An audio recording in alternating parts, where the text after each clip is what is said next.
Good morning students.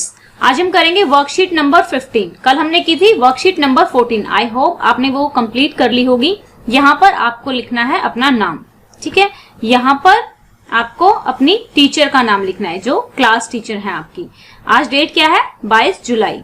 तो start करते हैं। About whom Chandu, Bhandu and Kannu are discussing related to freedom struggle of India, write in your notebook.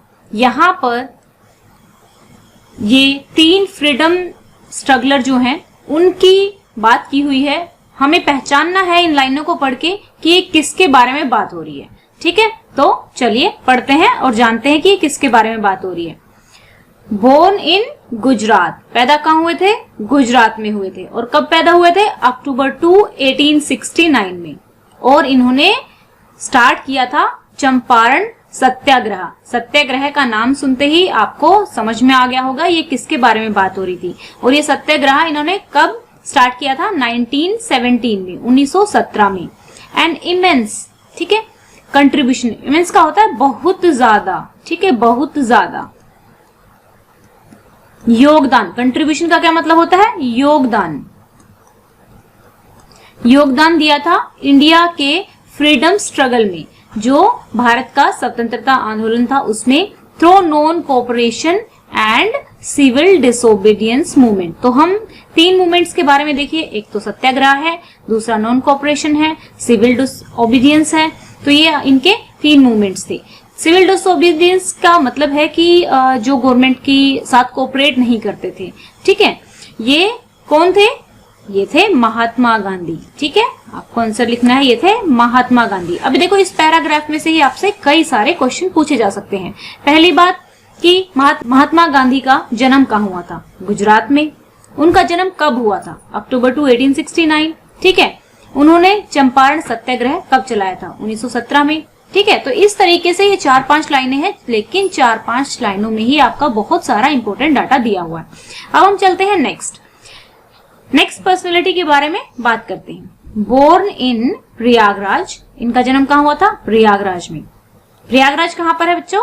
Allahabad में, ठीक है। और इनका जन्म कब हुआ था? नवंबर 14 को, जिस दिन चिल्ड्रन डे भी होता है, नवंबर 14, 1889, ठीक है।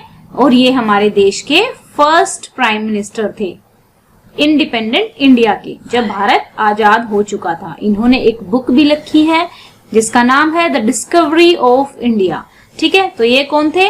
पंडित जवाहरलाल नेहरू के बारे में बात हो रही है, ठीक है। अब चलते हैं नेक्स्ट पर्सनैलिटी के बारे में। बोर्न इन मध्य प्रदेश, कहां पे जन्म हुआ है इनका? मध्य प्रदेश में। और कब? अप्रैल 14 को, 1891, ठीक है। Headed the drafting committee of constituent assembly. Constituent assembly क्या थी? हुआ क्या था कि देखो बच्चों, जब हमारा भारत जो ब्रिटिशर्स थे उनके अंडर में था, ठीक है। जब हमारे जो लीडर्स थे उन्होंने डिमांड करना स्टार्ट किया कि भाई हम तो अपने देश को अपने आप रूल करेंगे और आप हमारे देश को छोड़ के चले जाओ, तब इन्होंने कुछ जो एक कॉन्स्टिट्यूएंट असेंबली बनाई थी इंडियंस की, कि आप लोग पहले अपने देश के लिए रूल्स डिफाइन करो कि किस तरीके से यहाँ पर राज किया जाएगा। तो फिर उस कॉन्स्टिट्यूएंट असेंबली ने हमारा कॉन्स्टिट्यूशन लिखा था, जिसके तहत ही हमारे सभी लॉज बनाए जाते हैं, ठीक है ना। तो ये इन्होंने क्या किया था? हमारे ये ड्राफ्टिंग कमेटी के चेयरमैन थे, ठीक है, drafting committee of constituent assembly. और इनको भारत रत्न भी मिला हुआ है। यहाँ पे एक वर्ड लिखा हुआ है पोस्थोमसली। पोस्थोमसली क्या होता है बच्चों? पोस्थोमसली का मतलब होता है मृत्यु उपरांत, यानी कि मरने के बाद। जब किसी को अवार्ड मरने के बाद दिया जाता है, जैसे कोई किसी की डेथ हो गई है लेकिन बाद में गवर्नमेंट को उसको अवार्ड देना है, तो आपको जब भी ये वर्ड लिखा मिलेगा कि पोस्थोमसली का मतलब होता है मरने के बाद। और कब दिया था उनको ये भारत रत्न? 1990 में। तो ये कौन थे? पहचान में आया? अभी तक नहीं आया तो देखिए, भीमा रामजी अंबेडकर, ठीक है। तो हमने किस किस के बारे में बात की? सबसे पहले हमने बात की गांधी जी के बारे में, ओके। फिर हमने बात की जवाहरलाल नेहरू जी के बारे में, फिर हमने बात की अंबेडकर के बारे में, ओके। अभी देखो यहाँ पर आपको आज का काम क्या है। The name of the 5 Indian freedom fighters are given in the following puzzle. जो ये पजल है इसमें 5 इंडियंस के नाम दिए हुए हैं। फाइंड देयर नेम्स, आपको उनके नाम पहले तो फाइंड करने हैं। And write in your notebook, उनको नोटबुक में लिखना है। Collect some information related to their life, उनकी लाइफ से कुछ इन्फॉर्मेशन आपको लिखनी है। आपको नेट से सर्च करके लिख लेना, नेट पे सर्च करोगे 1 मिनट में इन्फॉर्मेशन आ जाएगी।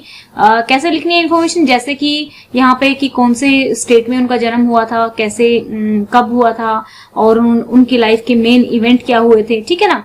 तो ये देखिए, ये मैंने यहाँ पर हाईलाइट कर दिया, लेकिन आपकी वर्कशीट में हाईलाइट नहीं होगा, ये आपको खुद ढूंढना पड़ेगा। ये जो पहली वाले पूरी लाइन में कौन है, सुभाष चंद्र बोस। सेकंड लाइन में कौन है, यहाँ पे कुछ नहीं है, लेकिन सेकंड वर्ड से स्टार्ट होता है, भगत सिंह, ठीक है, यहाँ तक। फिर थर्ड लाइन में चंद्रशेखर आजाद के बारे में है, और यहाँ पर लक्ष्मी बाई के बारे में। तो यहाँ पे देखिए, इन्होंने 1857 में अंग्रेजों के साथ बहुत लोहा लिया था, काफी अच्छे से, ये बहुत ब्रेवरी से लड़ी थी। और सुभाष चंद्र बोस ने INA बनाई थी। ओके, तो ये आपको कुछ कुछ इन्फॉर्मेशन इनके बारे में लिखनी है, ये खुद आपको सर्च करके लिखनी है। इसीलिए जो वर्क आपको दिया जाता है, जो वर्कशीट आपको दी जाती है, पहली बात तो देखो वर्कशीट देने का मोटिव क्या है टीचर्स का।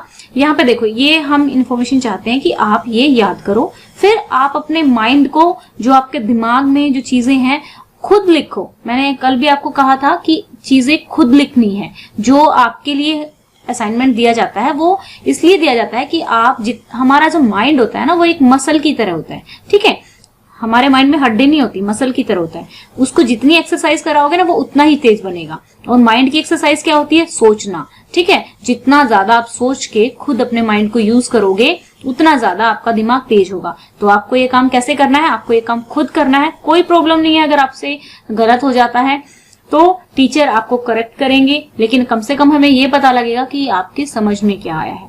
ओके बच्चों, अगर फिर भी आपको कोई डाउट है, नहीं मिल रहा है, तो हम लिंक डाल देंगे।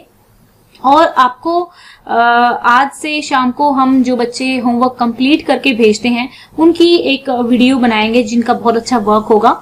तो सो दैट कि आप लोगों को पता लगे कि बहुत से बच्चे बहुत अच्छा वर्क कर रहे हैं, बहुत अच्छी पेंटिंग कर रहे हैं। जैसे कि हमारी परसों की ही वर्कशीट में काफी सारा काम था, जिसमें 2 सहेलियां आपस में बातचीत कर रही थी, उनकी पेंटिंग बनानी थी। तो बच्चों ने बहुत सुंदर सुंदर पेंटिंग, आप लोगों ने बहुत अच्छा काम किया, आप लोग बहुत अच्छी पेंटिंग करते हैं। तो आज का हमारा काम यहीं पे पूरा होता है। अब हम कल वर्कशीट करेंगे। ओके, अगर कोई प्रॉब्लम है तो आप कमेंट कर सकते हैं। कोई आपकी क्लास का किसी भी सब्जेक्ट, कोई टॉपिक आपको नहीं समझ में आ रहा है तो नीचे कमेंट कर दीजिए, उस पर आपको वीडियो मिल जाएगा। Thank you.